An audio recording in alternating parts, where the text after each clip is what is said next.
ಸಚಿವ ನಾಗೇಂದ್ರ ವಿಪಕ್ಷಗಳ ಅಹೋರಾತ್ರಿ ಧರಣಿ ಹಿನ್ನೆಲೆ 2 ದಿನ ಮುಂಚಿತವಾಗಿ ಮುಂಗಾರು ಅಧಿವೇಶನವನ್ನು ಸರ್ಕಾರ ಮೊಟಕುಗೊಳಿಸಿದೆ. ಸ್ಪೀಕರ್ ಜಿಎಸ್ ಪಾಟೀಲ್ ವಿಧಾನಸಭೆ ಕಲಾಪ ಅನಿರ್ದಿಷ್ಟಾವಧಿಗೆ ಮುಂದೂಡಿದ್ದಾರೆ. ಕಲಾಪ ಅನಿರ್ದಿಷ್ಟಾವಧಿಗೆ ಮುಂದೂಡಿಕೆ ಸಂಬಂಧ ಗವರ್ನರ್ಗೆ ಬಿಜೆಪಿ ನಾಯಕರ ನಿಯೋಗ ದೂರನ್ನ ಕೊಟ್ಟಿದೆ. ಜೊತೆಗೆ ಸಚಿವ ನಾಗೇಂದ್ರ ರಾಜೀನಾಮೆ ಪಡೆಯೋಕೆ ಸಿಎಂಗೆ ನಿರ್ದೇಶನ ನೀಡುವಂತೆ ಲೋಕಭವನದಲ್ಲಿ ಗವರ್ನರ್ ಬಳಿ ಬಿಜೆಪಿ ನಾಯಕರು ಮನವಿಯನ್ನು ಮಾಡಿಕೊಂಡರು. ವಿರೋಧ ಪಕ್ಷಕ್ಕೆ ಹೆದರಿ ಅಧಿವೇಶನ ಮುಂದೂಡಿದ್ದಾರೆ ಅಂತಾನೂ ಬಿಜೆಪಿ ನಾಯಕರು ಕಿಡಿಕಾರಿದ್ದಾರೆ. ಬರದ ಕುರಿತು ಪರಿಷತ್ನಲ್ಲಿ ಸಿಎಂ ಡಿಕೆ ಶಿವಕುಮಾರ್ ಉತ್ತರಿಸಿದ್ದಾರೆ. ಸುಗಮ ಕಲಾಪಕ್ಕೆ ವಿಪಕ್ಷಗಳಿಗೆ ಮನವಿಯನ್ನ ಮಾಡಿಕೊಂಡಿದ್ವಿ, ಆದರೆ ಅವರಿಂದ ಸ್ಪಂದನೆ ಸಿಕ್ಕಿಲ್ಲ. ರಾಜ್ಯದಲ್ಲಿನ ಬರ ಸ್ಥಿತಿ ಪರಿಶೀಲಿಸಿ ವರದಿಯನ್ನ ತರಿಸಿಕೊಂಡಿದ್ದೆ, ಆದರೆ ಬರ ಸ್ಥಿತಿ ಬಗ್ಗೆ ವಿಪಕ್ಷಗಳಿಗೆ ಅರ್ಥ ಆಗ್ತಿಲ್ಲ. ನಾಗೇಂದ್ರ ರಾಜೀನಾಮೆ ವಿಚಾರವನ್ನೇ ರಾಜಕೀಯಕ್ಕೆ ಬಳಸಿಕೊಂಡ್ರು. ಬಿಜೆಪಿಯವರಿಗೆ ರಾಜಕಾರಣವೇ ಮುಖ್ಯ ಅಂತ ಕಿಡಿಕಾರಿದ ಸಿಎಂ ನಮ್ಮದೇ ಸರ್ಕಾರ ಮುಂದೆ 150 ಸ್ಥಾನ ಗೆದ್ದು ಅಧಿಕಾರಕ್ಕೆ ಬರಲಿದೆ ಅಂತ ಭವಿಷ್ಯ ನುಡಿದ್ರು.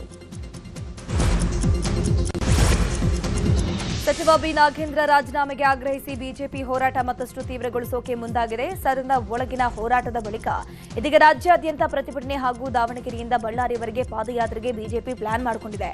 ನಾಗೇಂದ್ರ ರಾಜೀನಾಮೆ ನೀಡುವವರೆಗೂ ಹೋರಾಟವನ್ನು ನಿಲ್ಲಿಸದಿರೋಕೆ ಬಿಜೆಪಿ ನಿರ್ಧರಿಸಿದ್ದು, ಇಂದು ಬಿವೈ ವಿಜಯೇಂದ್ರ ನೇತೃತ್ವದಲ್ಲಿ ಮಹತ್ವದ ಸಭೆ ನಡೆಯಲಿದೆ. ಬಳಿಕ ಮಧ್ಯಾಹ್ನ 12 ಗಂಟೆಗೆ ಮಲ್ಲೇಶ್ವರಂನ ಬಿಜೆಪಿ ಕಚೇರಿಯಲ್ಲಿ ಸುದ್ದಿಗೋಷ್ಠಿ ನಡೆಸಿ ಪಾದಯಾತ್ರೆ ಕುರಿತು ಘೋಷಣೆ ಮಾಡುವ ಸಾಧ್ಯತೆ ಇದೆ. ಸಚಿವ ನಾಗೇಂದ್ರ ರಾಜೀನಾಮೆಗೆ ಆಗ್ರಹಿಸಿ ಬಿಜೆಪಿ ನಡೆಸುತ್ತಿರುವಂತಹ ಹೋರಾಟಕ್ಕೆ ಕಾಂಗ್ರೆಸ್ ಕಾರ್ಯಕರ್ತರು ಆಕ್ರೋಶವನ್ನು ಹೊರಹಾಕಿದ್ದಾರೆ. ಚಿತ್ರದುರ್ಗದಲ್ಲಿ ಜಿಲ್ಲಾ ಕಾಂಗ್ರೆಸ್ ಘಟಕದಿಂದ ಪಂಚಿನ ಮೆರವಣಿಗೆ ನಡೆಯಿತು. ನಗರದ ಗಾಂಧಿ ಸರ್ಕಲ್ ಬಳಿ ಪಂಚಿನ ಮೆರವಣಿಗೆ ಮಾಡಿದ ಕಾಂಗ್ರೆಸ್ನ ಕಾರ್ಯಕರ್ತರು ಬಿಜೆಪಿ ರಾಜ್ಯಾಧ್ಯಕ್ಷ ಬಿವೈ ವಿಜಯೇಂದ್ರ, ವಿಪಕ್ಷ ನಾಯಕ ಆರ್ ಅಶೋಕ್ ವಿರುದ್ಧ ಘೋಷಣೆಗಳನ್ನು ಕೂಗಿ ಆಕ್ರೋಶ ಹೊರಹಾಕಿತ್ತು. ದಲಿತ ಸಚಿವರ ವಿರುದ್ಧ ಬಿಜೆಪಿ ಷಡ್ಯಂತ್ರ ಮಾಡ್ತಾ ಇದೆ ಅಂತಾನೂ ಕಿಡಿಕಾರಿದ್ರು.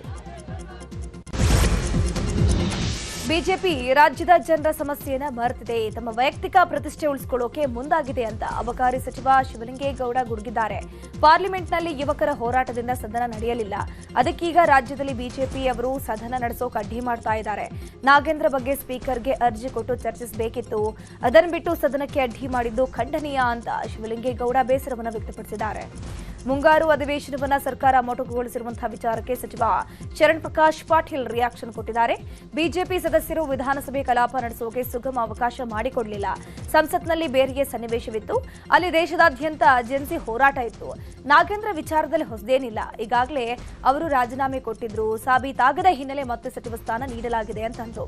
ಸದನದಲ್ಲಿ ರಾಜ್ಯದ ಸಮಸ್ಯೆಗಳ ಬಗ್ಗೆ ಚರ್ಚೆ ಆಗಲಿಲ್ಲ, ಘೋಷಣೆ ಕೂಗೋದ್ ಬಿಟ್ಟು ಏನೂ ಮಾಡಿಲ್ಲ. ಬರಗಾಲದ ಬಗ್ಗೆ ನಮ್ಮ ಸರ್ಕಾರ ಗಂಭೀರವಾಗಿದೆ, ಕೇಂದ್ರ ಸರ್ಕಾರದ ಮುಂದೆ ಪ್ರಸ್ತಾವನೆ ಸಲ್ಲಿಸ್ತೀವಿ ಅಂತಂದ್ರು.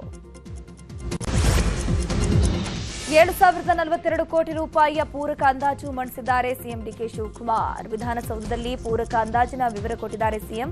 ದಿವಂಗತ ಡಿ ಸುಧಾಕರ್ ವೈದ್ಯಕೀಯ ವೆಚ್ಚ ಮರುಪಾವತಿಗೆ 1.20 ಕೋಟಿ, ಎಸ್ಸಿಆರ್ ಪ್ರಕ್ರಿಯೆಗಾಗಿ 20 ಕೋಟಿ, ಹೊಸ ಕುಮಾರಕೃಪಾ ದುರಸ್ತಿಗಾಗಿ 79 ಲಕ್ಷ ರೂಪಾಯಿ, ಶಾಲಾ ಮಕ್ಕಳ ಉಚಿತ ಬಸ್ ಪಾಸ್ ಯೋಜನೆಗೆ 64 ಕೋಟಿ, ಬರದ ಹಿನ್ನೆಲೆ ಗ್ರಾಮೀಣ ವಿಧಾನಸಭೆ ಕ್ಷೇತ್ರಗಳಿಗೆ ತಲಾ 1 ಕೋಟಿ ರೂಪಾಯಿಯಂತೆ ಒಟ್ಟು 189 ಕೋಟಿ ಕೊಟ್ಟಿದ್ದೀವಿ ಅಂತ ಸಿಎಂ ಮಾಹಿತಿಯನ್ನು ನೀಡಿದ್ದಾರೆ. ಬರವನ್ನು ಎದುರಿಸೋಕೆ ಸರ್ಕಾರ ಸಕಲ ಸಿದ್ಧತೆಯನ್ನು ಮಾಡಿಕೊಂಡಿದೆ ಅಂತ ವಿಧಾನಸಭೆಯಲ್ಲಿ ಡಿಸಿಎಂ ಪರಮೇಶ್ವರ್ ಹೇಳಿದ್ದಾರೆ. ಜನ ಜಾನುವಾರುಗಳಿಗೆ ಯಾವುದೇ ಸಮಸ್ಯೆ ಆಗದಂತೆ ನಿರ್ವಹಿಸೋಕೆ ಎಲ್ಲಾ ರೀತಿಯ ಸಿದ್ಧತೆಗಳನ್ನು ಮಾಡಿಕೊಂಡಿದ್ದೀವಿ. ರಾಜ್ಯದ 240 ತಾಲೂಕುಗಳ ಪೈಕಿ 175 ತಾಲೂಕುಗಳು ಕೊರತೆ ಹಾಗೂ 14 ತಾಲೂಕುಗಳು ತೀವ್ರ ಮಳೆ ಕೊರತೆಯನ್ನು ಎದುರಿಸ್ತಾ ಇದೆ. ಸರ್ಕಾರವು ಬರವನ್ನ ಗಂಭೀರವಾಗಿ ಪರಿಗಣಿಸಿದೆ. ಮುಂದಿನ ಸಚಿವ ಸಂಪುಟ ಸಭೆಯಲ್ಲಿ ಚರ್ಚಿಸಿ ಬರ ಪೀಡಿತ ತಾಲೂಕುಗಳು ಅಂತ ಘೋಷಿಸಲಾಗುವುದು. ಇದರ ಜೊತೆಗೆ ಕೇಂದ್ರ ಸರ್ಕಾರಕ್ಕೆ ಮೆಮೊರಾಂಡಂ ಸಲ್ಲಿಸಲಾಗುವುದು ಅಂತ ತಿಳಿಸಿದರು. ಕಾಂಗ್ರೆಸ್ ಶಾಸಕರ ಜೊತೆಗೆ ಸಿಎಂ ಡಿಕೆ ಶಿವಕುಮಾರ್ ಸಭೆ ನಡೆಸಲಿದ್ದಾರೆ. ಬೆಳಗ್ಗೆ 11ರಿಂದ ಸಂಜೆ 7ರವರೆಗೆ ಬೆಂಗಳೂರಿನ ಗೃಹ ಕಚೇರಿ ಕೃಷ್ಣಾದಲ್ಲಿ ಸಭೆ ನಡೆಯಲಿದೆ.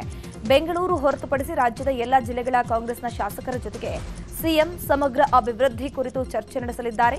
ಪ್ರತಿ ಜಿಲ್ಲೆಗೆ ಸುಮಾರು 1 ಗಂಟೆ ಸಮಯ ನಿಗದಿ ಮಾಡಲಾಗಿದೆ. ಇನ್ನು ಮುಂದೆ ಪ್ರತಿ ಬುಧವಾರ ಶಾಸಕರಿಗೆ ಸಮಯ ನೀಡುವ ಪ್ಲಾನ್ ಅನ್ನು ಸಿಎಂ ಹಾಕೊಂಡಿದ್ದಾರೆ. ಹೀಗಾಗಿ ನಾಳೆ ಸರ್ಕಾರಿ ರಜೆ ಹಾಗೂ ಅಧಿವೇಶನ 2 ದಿನ ಮೊದಲೇ ಮುಕ್ತಾಯವಾಗಿರೋ ಹಿನ್ನೆಲೆ ಶಾಸಕರು ಬೆಂಗಳೂರಿನಲ್ಲೇ ಇರಲಿದ್ದಾರೆ. ಹೀಗಾಗಿ ಶಾಸಕರ ಜೊತೆ ಅಭಿವೃದ್ಧಿ ಕುರಿತು ಚರ್ಚಿಸೋಕೆ ಇಂದು ಸಭೆಯನ್ನ ಆಯೋಜಿಸಲಾಗಿದೆ. ರಾಜ್ಯಕ್ಕೆ ಸಿಡಬ್ಲ್ಯೂಎಂಎ ಮತ್ತೆ ಶಾಕ್ ಕೊಟ್ಟಿದೆ. ತಮಿಳುನಾಡಿಗೆ ನೀರು ಹರಿಸೋಕೆ ಸಿಡಬ್ಲ್ಯೂಎಂಎ ಆದೇಶವನ್ನು ಕೊಟ್ಟಿದ್ದು ಈಗ ರಾಜ್ಯಕ್ಕೆ ಟೆನ್ಷನ್ ಆಗಿದೆ. ಈ ಹಿಂದೆ 12,000 ಕ್ಯೂಸೆಕ್ ನೀರು ಬಿಡೋಕೆ ಆದೇಶ ಹೊರಡಿಸಲಾಗಿತ್ತು.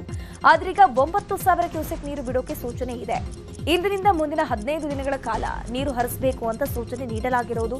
ನಿನ್ನೆಯಷ್ಟೇ ಸುಪ್ರೀಂ ಕೋರ್ಟ್ನಲ್ಲಿ ವಿಚಾರಣೆ ನಡೆದಿತ್ತು. ಸಿಡಬ್ಲ್ಯೂಎಂಎನಲ್ಲಿ ಚರ್ಚೆ ಮಾಡಿ ಅಂತ ಹೇಳಿಕೊಂಡು ಸುಪ್ರೀಂ ಸೂಚನೆಯನ್ನು ಕೊಟ್ಟಿತ್ತು.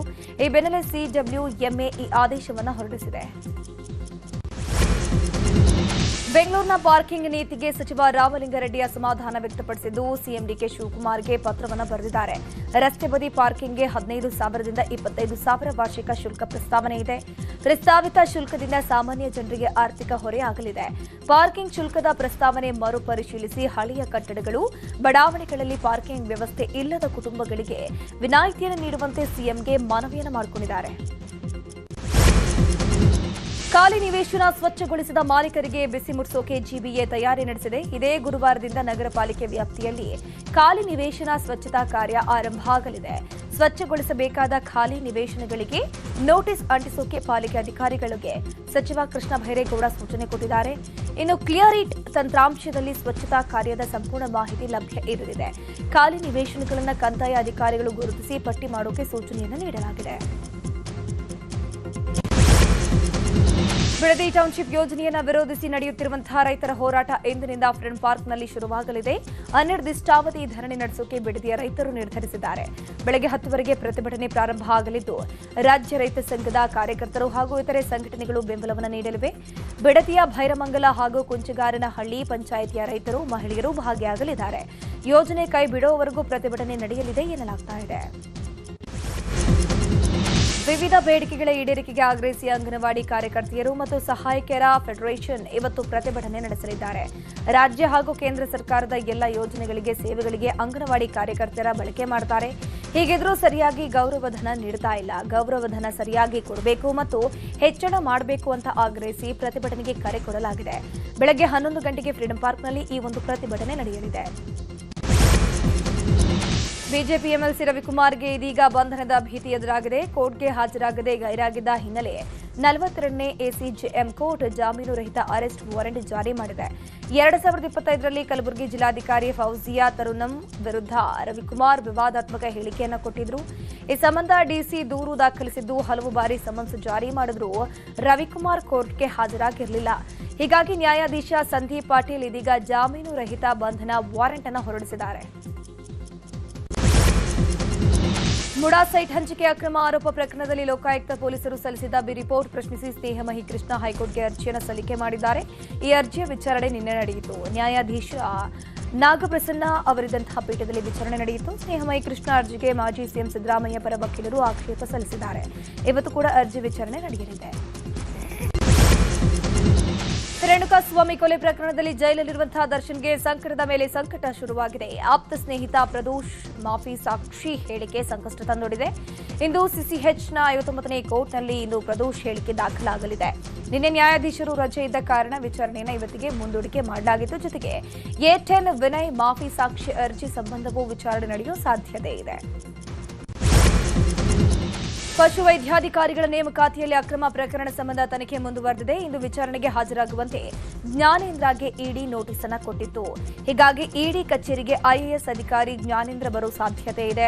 ಕೆಲ ದಿನಗಳಿಂದ ಜ್ಞಾನೇಂದ್ರ ಬೆಂಗಳೂರು ಬಿಟ್ಟು ಯುಪಿಗೆ ತೆರಳಿರುವ ಮಾಹಿತಿ ಸಿಕ್ಕಿದೆ. ಇನ್ನು ಕಳೆದ 2 ದಿನಗಳಿಂದ ಇಡಿ ಶೋಧ ನಡೆಸುತ್ತಿದ್ದು ಕೆಲ ಮಹತ್ವದ ದಾಖಲೆ ಕೂಡ ಸಿಕ್ಕಿದೆ. ಈ ಹಿನ್ನೆಲೆ ಇಂದು ಬೆಳಗ್ಗೆ 11 ಗಂಟೆಗೆ ವಿಚಾರಣೆಗೆ ಹಾಜರಾಗೋಕೆ ಇಡಿ ನೋಟಿಸ್ ಅನ್ನು ಕೊಟ್ಟಿದೆ.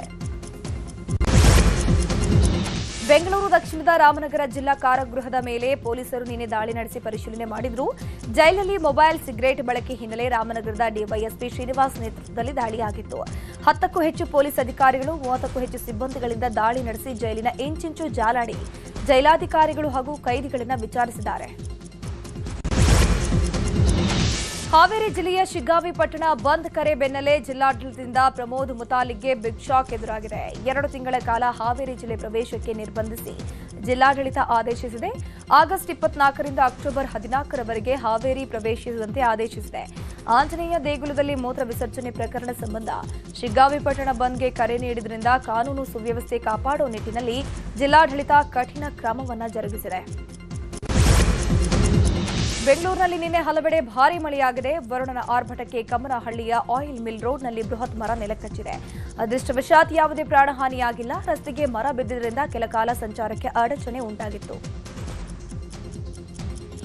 ರಾಜ್ಯಾದ್ಯಂತ ಇವತ್ತು ಅನೇಕ ಕಡೆಗಳಲ್ಲಿ ಮಳೆಯ ಮುನ್ಸೂಚನೆ ನೀಡಲಾಗಿದೆ. ಇಂದು 6 ಜಿಲ್ಲೆಗಳಿಗೆ ಹವಾಮಾನ ಇಲಾಖೆ ಯೆಲ್ಲೋ ಅಲರ್ಟ್ ನೀಡಿದೆ.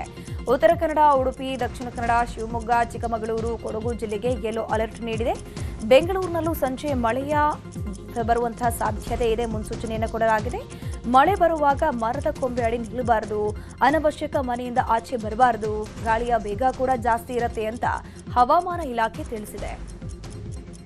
ಇತ್ತ ಕೋಲಾರದಲ್ಲಿ ಧಾರಾಕಾರ ಮಳೆಯಾಗಿದೆ. ಹಲವೆಡೆ ಮಳೆರಾಯನ ತಂಪೆರೆದಿದ್ದು ಬಿತ್ತನೆ ಮಾಡಿ ಮಳೆಗಾಗಿ ಕಾಯ್ತಿರುವ ರೈತರಿಗೆ ಇದೀಗ ಅನುಕೂಲವಾಗಿದೆ. ಈ ಮಳೆ ಅನ್ನದಾತರಲ್ಲಿ ಮಂದಹಾಸ ಮೂಡಿಸಿದೆ. ಬೆಂಗಳೂರಿನ ಕಾಡುಗೋಡಿಯ ವೆನೆಲ್ಲಾ ಕೊಲೆ ಪ್ರಕರಣದಲ್ಲಿ ಆರೋಪಿ ಮೋಹನ್ ಸಲ್ಲಿಸಿದ ಜಾಮೀನು ಅರ್ಜಿ ವಜಾಗೊಂಡಿದೆ.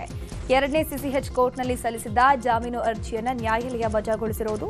ಐಸ್ ಕ್ರೀಂ ಕುಡಿಸಿ ಮಗುವಿಗೆ ಕಾಲಿನಿಂದ ಒದ್ದು ಹತ್ಯೆ ಮಾಡಿದ್ದ ಆರೋಪ ಮೋಹನ್ ಮೇಲಿದೆ.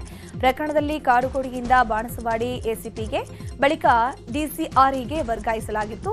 ಡಿಸಿಆರ್ಇಯ ಡಿವೈಎಸ್ಪಿ ಕೃಷ್ಣ ಲವಾಣಿ ತನಿಖೆ ನಡೆಸ್ತಾ ಇದ್ದು ಆರೋಪಿ ಪರ ಸಲ್ಲಿಸಿದ ಜಾಮೀನು ಅರ್ಜಿಯನ್ನು ಕೋರ್ಟ್ ತಿರಸ್ಕರಿಸಿದೆ.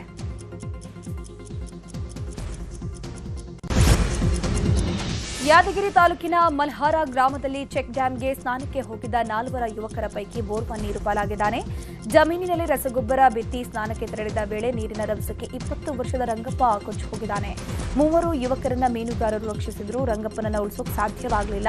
ಯುವಕನ ಸಾವಿನಿಂದ ಕುಟುಂಬಸ್ಥರ ಆಕ್ರಂದನ ಮುಗಿಲು ಮುಟ್ಟಿತ್ತು. ಬೆಂಗಳೂರಿನ ರಿಚರ್ಡ್ಸ್ ಟೌನ್ನ ಖಾಸಗಿ ಶಾಲೆಯಲ್ಲಿ ಆರೋಗ್ಯಾಧಿಕಾರಿಗಳು ನಿರಂತರ ನಿಗಾ ವಹಿಸಿದ್ದಾರೆ. ಆಗಸ್ಟ್ 18ರಿಂದ ಶಾಲೆಯಲ್ಲಿ ಮೇಲ್ವಿಚಾರಣೆ ನಡೆಸಲಾಗ್ತಾ ಇದ್ದು ಯಾವುದೇ ಹೊಸ H1N1 ಪ್ರಕರಣ ಪತ್ತೆಯಾಗಿಲ್ಲ. ನಿನ್ನೆ 139 ವಿದ್ಯಾರ್ಥಿಗಳು ತರಗತಿಗೆ ಗೈರಾಗಿದ್ದು ಕೆಲ ವಿದ್ಯಾರ್ಥಿಗಳಲ್ಲಿ ಜ್ವರ, ಉಸಿರಾಟದ ತೊಂದರೆ ಸೇರಿದಂತೆ ಅನಾರೋಗ್ಯದ ಲಕ್ಷಣಗಳು ಕಂಡುಬಂದಿದೆ. ಲಕ್ಷಣಗಳು ಕಂಡುಬರುವ ವಿದ್ಯಾರ್ಥಿಗಳ ಬಗ್ಗೆ ಪ್ರತಿದಿನ ಆರೋಗ್ಯ ಇಲಾಖೆ ಮಾಹಿತಿ ನೀಡುವಂತೆ ಶಾಲಾ ಆಡಳಿತಕ್ಕೆ ಸೂಚಿಸಲಾಗಿದೆ ಅಂತ ಉತ್ತರ ನಗರ ಪಾಲಿಕೆ ತಿಳಿಸಿದೆ. ಆನ್ಲೈನ್ಗಳಲ್ಲಿ ಮಾರಾಟ ಆಗ್ತಿದ್ದ ಅಪಾಯಕಾರಿ ವಿಷದ ಹಣ್ಣುಗಳಿಗೆ ಬ್ರೇಕ್ ಬಿದ್ದಿದೆ. ಆನ್ಲೈನ್ನಲ್ಲಿ ದತ್ತೂರಿ ಬೀಜಗಳ ಮಾರಾಟಕ್ಕೆ ಕಡಿವಾಣ ಹಾಕಲಾಗಿದೆ. ದತ್ತೂರಿ ಹಣ್ಣು ತುಂಬಾನೇ ವಿಷಕಾರಿಯಾಗಿದ್ದು ಮನುಷ್ಯರ ಜೀವಕ್ಕೆ ಅಪಾಯಕಾರಿಯಾಗಿದೆ. ಈ ಹಿನ್ನೆಲೆ ದತ್ತೂರಿ ಸೇರಿದಂತೆ ಅಪಾಯಕಾರಿ ಬೀಜಗಳನ್ನು ಆನ್ಲೈನ್ನಲ್ಲಿ ಮಾರಾಟ ಮಾಡದಂತೆ ಎಫ್ಡಿಎ ಸೂಚನೆ ಕೊಟ್ಟಿದೆ. ಇನ್ನು ಅಮೆಜಾನ್ ಸೇರಿದಂತೆ ಹಲವು ಆನ್ಲೈನ್ ಪ್ಲಾಟ್ಫಾರ್ಮ್ಗಳಿಗೆ ಎಫ್ಡಿಎ ನೋಟಿಸ್ ಕೊಟ್ಟಿದೆ. ಎಫ್ಡಿಎ ಆಯುಕ್ತರ ನೋಟಿಸ್ ಹಿನ್ನೆಲೆ ಅಮೆಜಾನ್ ಪ್ರತಿನಿಧಿಗಳು ತನಿಖೆಗೆ ಹಾಜರಾಗಿದ್ದರು. ಅಪಾಯಕಾರಿ ಬೀಜಗಳ ಆನ್ಲೈನ್ ಮಾರಾಟದ ಬಗ್ಗೆ ಎಫ್ಡಿಎ ಗಂಭೀರ ನಿಗಾ ವಹಿಸಿದೆ. ಇನ್ನು ವಿಷಯದ ದತ್ತೂರಿ ಮಾರಾಟ ಹಿನ್ನೆಲೆ ಇ ಕಾಮರ್ಸ್ ವೇದಿಕೆಗಳಿಗೆ ಎಫ್ಡಿಎ ಬಿಗ್ ಶಾಕ್ ಕೊಟ್ಟಿದೆ. ಅಮೆಜಾನ್, ಸ್ವಿಗ್ಗಿ, ಬಿಗ್ ಬಾಸ್ಕೆಟ್ಗೆ ಆಹಾರ ಪರವಾನಗಿ ಅನುಮತಿಗೆ ರಾಜ್ಯ ಎಫ್ಡಿಎ ಆದೇಶಿಸಿದೆ. ಆನ್ಲೈನ್ನಲ್ಲಿ ದತ್ತೂರಿ ಮಾರಾಟ ಮಾಡ್ತಾ ಇದ್ದ ಲಿಸ್ಟಿಂಗ್ ಜಾಹೀರಾತುಗಳನ್ನು ತಕ್ಷಣ ತೆಗೆದುಹಾಕೋಕೆ ಆದೇಶಿಸಿರುವುದು. ದತ್ತೂರ ಬೀಜಗಳು ವಿಷಕಾರಿ ಅಂತ ಆಹಾರ ಸುರಕ್ಷತಾ ಇಲಾಖೆ ಸ್ಪಷ್ಟಪಡಿಸಿದೆ. ದತ್ತೂರ ಮಾರಾಟ, ವಿತರಣೆ, ಪ್ರಚಾರ ಕಾನೂನು ಬಾಹಿರದ ಜೊತೆಗೆ ಮಾರಾಟಗಾರರ ಮೇಲೂ ಕ್ರಮ ಕೈಗೊಳ್ಳಲಾಗುವುದು ಅಂತ ಆದೇಶಿಸಿದೆ. ಸಂಬಂಧಪಟ್ಟ ಅಧಿಕಾರಿಗಳಿಗೆ ತಕ್ಷಣ ಪಾಲನೆ ವರದಿ ಸಲ್ಲಿಸುವಂತೆ ಆದೇಶ ನೀಡಲಾಗಿರುವುದು. ಆದೇಶಿಸಿರುವಂತಹ ರಾಜ್ಯದ ಆಹಾರ ಸುರಕ್ಷತಾ ಹಾಗೂ ಗುಣಮಟ್ಟದ ಇಲಾಖೆ ಆಯುಕ್ತ ಶ್ರೀನಿವಾಸ್ ಕೇಂದ್ರ ಎಫ್ಎಸ್ಎಸ್ಎಐ ಅಧಿಕಾರಿಗಳಿಗೆ ಪತ್ರದ ಮೂಲಕ ಆದೇಶವನ್ನು ಹೊರಡಿಸಿದ್ದಾರೆ. ಕರ್ನಾಟಕ ಪರೀಕ್ಷಾ ಪ್ರಾಧಿಕಾರ ಯುಜಿಸಿಇಟಿ ಕೋರ್ಸ್ಗಳ ಪ್ರವೇಶದ 2ನೇ ಸುತ್ತಿನ ಅಂತಿಮ ಸೀಟು ಹಂಚಿಕೆ ಫಲಿತಾಂಶ ಪ್ರಕಟಿಸಿದೆ. ಸೀಟು ಹಂಚಿಕೆಯಾಗಿರುವ ಅಭ್ಯರ್ಥಿಗಳು ಆಗಸ್ಟ್ 25ರಿಂದ 28ರವರೆಗೆ ಶುಲ್ಕ ಪಾವತಿಸಿ ಕಾಲೇಜಿಗೆ ಪ್ರವೇಶವನ್ನು ಪಡೆಯಬಹುದು. ಇಂಜಿನಿಯರಿಂಗ್, ಆರ್ಕಿಟೆಕ್ಚರ್, ಕೃಷಿ, ಪಶುವೈದ್ಯಕೀಯ, ನರ್ಸಿಂಗ್ ಸೇರಿದಂತೆ ವಿವಿಧ ಕೋರ್ಸ್ಗಳಿಗೆ ಸೀಟು ಹಂಚಲಾಗಿದೆ. ಸಿಕ್ಕಿರುವ ಸೀಟು ಒಪ್ಪಿಗೆ ಇದ್ದರೆ ಚಾಯ್ಸ್ 1 ಆಯ್ಕೆ ಮಾಡಿ ಪ್ರವೇಶ ಪಡೆಯಬಹುದು. ಇಷ್ಟವಿಲ್ಲದೆ ಚಾಯ್ಸ್ 4ನೇ ಆಯ್ಕೆ ಮಾಡಿಕೊಂಡು ಕೌನ್ಸಿಲಿಂಗ್ನಿಂದ ಹೊರಬರಬಹುದು. ಧ್ರುವ್ ಜುರೇಲ್ ಅಮೋಘ ಶತಕದ ನೆರವಿನಿಂದ ಭಾರತ ತಂಡ ಶ್ರೀಲಂಕಾ ವಿರುದ್ಧದ 2ನೇ ಟೆಸ್ಟ್ನಲ್ಲಿ ಪ್ರಾಬಲ್ಯ ಸಾಧಿಸಿದೆ. ಟೀಂ ಇಂಡಿಯಾ ಮೊದಲ ಇನ್ನಿಂಗ್ಸ್ನಲ್ಲಿ 9 ವಿಕೆಟ್ಗೆ 503 ರನ್ ಗಳಿಸಿ ಡಿಕ್ಲೇರ್ ಘೋಷಿಸಿತು. 2ನೇ ದಿನದ ಅಂತ್ಯಕ್ಕೆ 3 ಓವರ್ ಎದುರಿಸಿದ ಶ್ರೀಲಂಕಾ 8 ರನ್ಗೆ 2 ವಿಕೆಟ್ ಅನ್ನು ಕಳ್ಕೊಂಡಿತ್ತು. ಇನ್ನು 3 ದಿನ ಬಾಕಿ ಇರುವಾಗಲೇ ಇನ್ನಿಂಗ್ಸ್ ಗೆಲುವನ್ನು ಎದುರು ನೋಡ್ತಾ ಇದೆ ಭಾರತ. ಪಂದ್ಯ ಮಳೆ ಅಡ್ಡಿಪಡಿಸುವಂತಹ ಆತಂಕ ಕೂಡ ಇದೆ.